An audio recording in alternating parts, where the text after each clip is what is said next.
good morning, folks. This is Clay with Clay's AC and Auto Repair and Clay Motion here in Grand Rapids, Michigan, and you're watching the Clay Way. If this video is helpful, please consider putting on one of my sweet playlists, turn the volume down and letting that thing play from front to back if I'm able to help you and save you a couple bucks.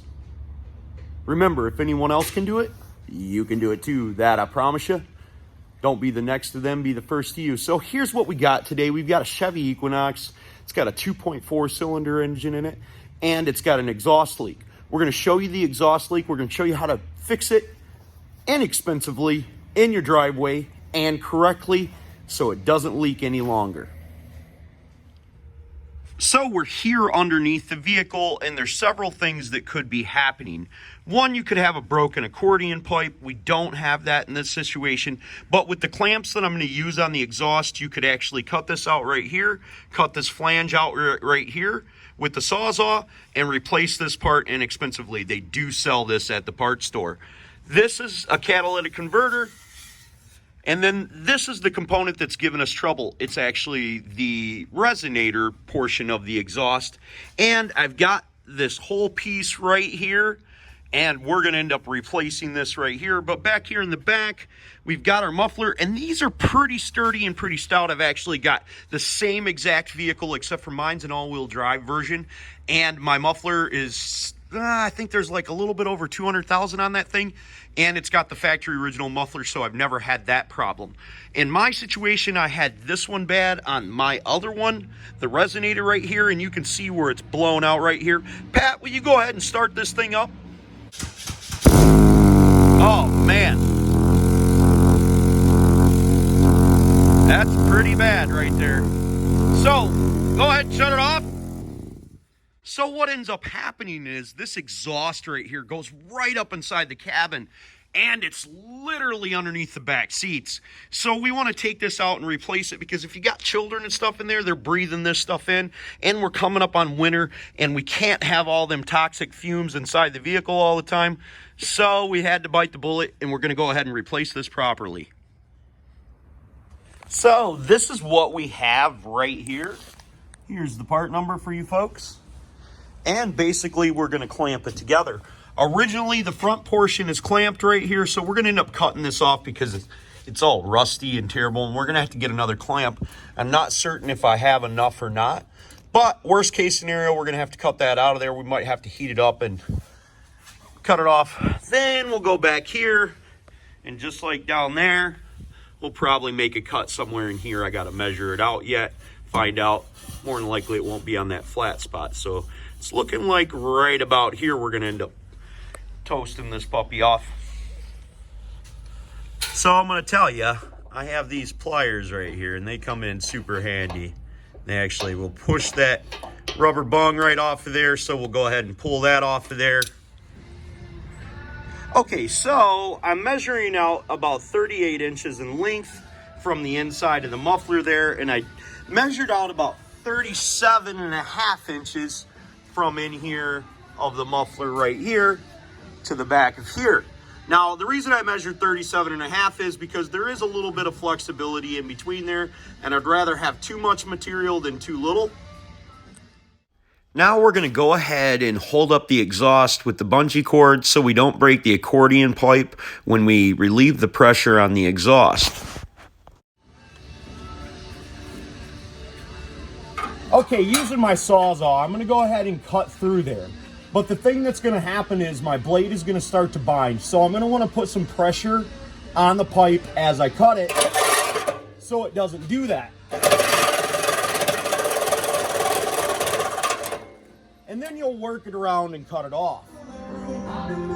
Okay, so this clamp was tack welded to the top of this exhaust, so we need to drill that out right there. We're going to try not to drill through this pipe right here, but it isn't going to make a whole lot of difference if we do, because our slide clamp will cover that hole, so just be careful.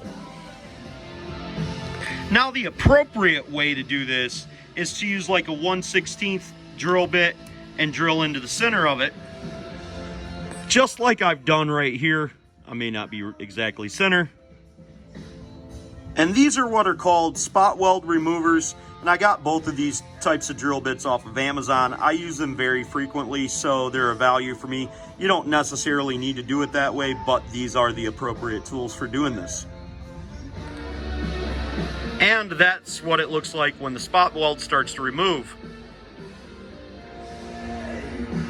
And once you've got it drilled out, we're gonna have to grind this down just a little bit right here.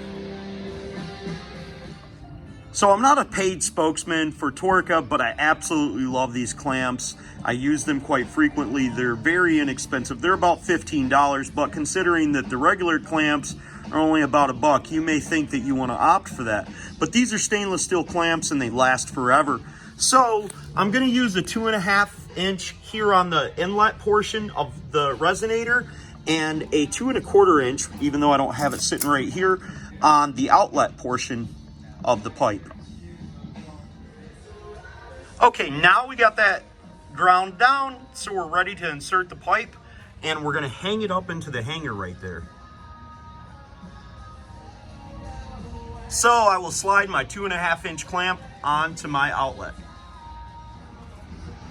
This worked out really nice because I was able to just move the muffler back, and because I had an extra 1/2 inch right there, it's going to fit together really nice and seal up real well.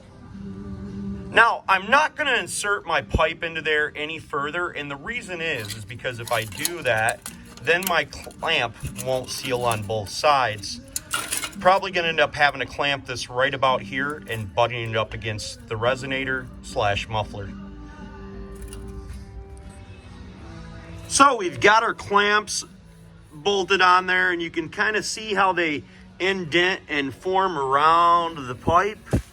We've got our hanger up in there and it's protruding through the other side right there.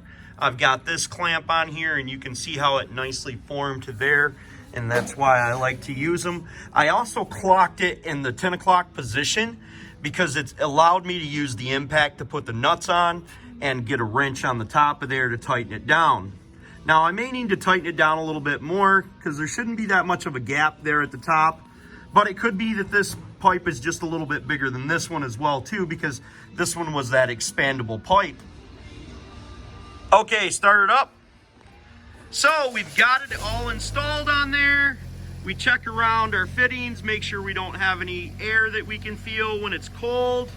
Feels great, sounds amazing. So I would say she's fixed up pretty well.